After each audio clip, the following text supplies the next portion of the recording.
Hey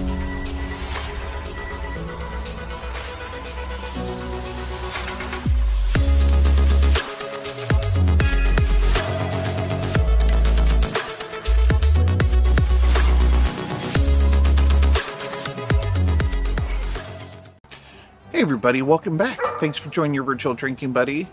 So, on tonight's episode of Old Man Drinking Beer, this is what I'll be drinking.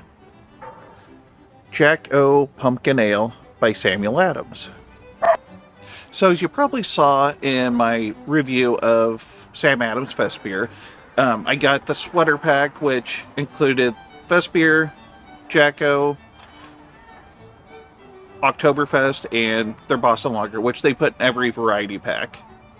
I think they can name a variety pack. We will not put Boston Lager in it, and they're going to put Boston Lager in it.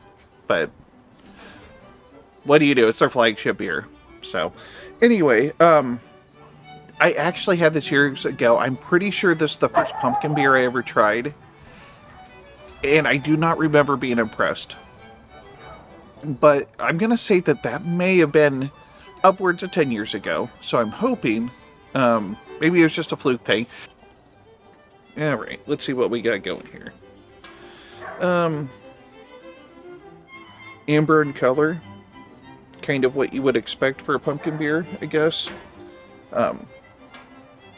And surprisingly, it's translucent, not transparent. I can't see through it. I can see light through it, but I can't make out anything on the other side. Soapy white head that dissipated fairly quickly.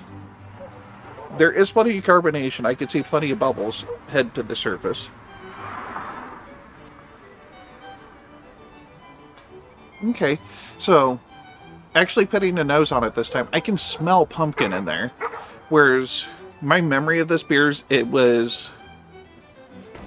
it reminded me of just drinking an amber ale that they just dumped the spices into. I don't remember tasting pumpkin. Like I said, it's 10 years ago.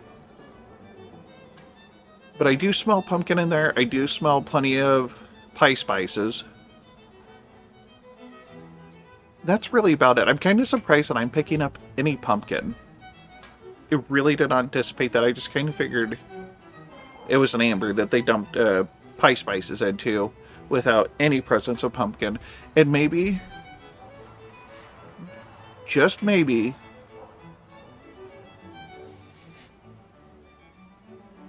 no, I was going to say maybe I'm not actually smelling the pumpkin, but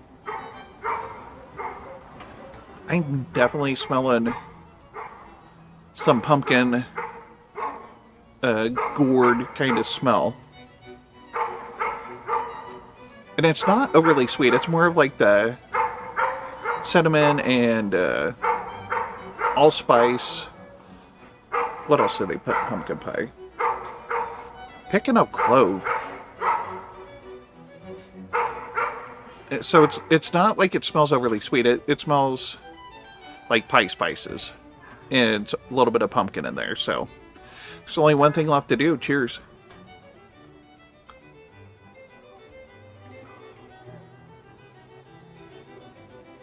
Okay, the body is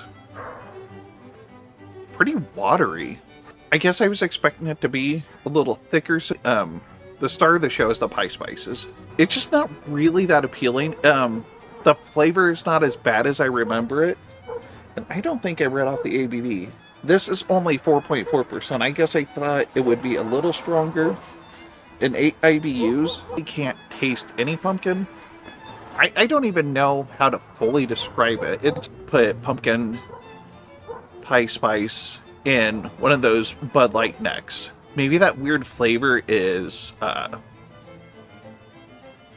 maybe it's almost like a seltzer that they put pumpkin pie spice in, which is, just the thought of that is disgusting. It's not that it's bad. I've definitely tasted worse things, but it's not great. It's almost like if they made a pumpkin spice Alka-Seltzer. I can't say that it's good. I can only say that it's not bad. It's like somewhere in between good and bad that you can't give it the title of either. But at the same time, it's bad. I will list it as drinkable. It would be better than drinking water that has dysentery in it. Or a sweet tea. What else is it better than? So yeah. To recap, the Jacko beer. I think the name says it all. I think they just left off a couple of F's at the end. So Jack O beer is one of those beers that, like, if somebody hands me, I'll drink it, and then I'll realize that we're not really that good of friends. And with that being said, if you liked what you saw, go ahead and hit the like and subscribe button below, and don't forget to tell your friends. And this is the Malted Gentleman reminding you, you only have one liver, so use it wisely.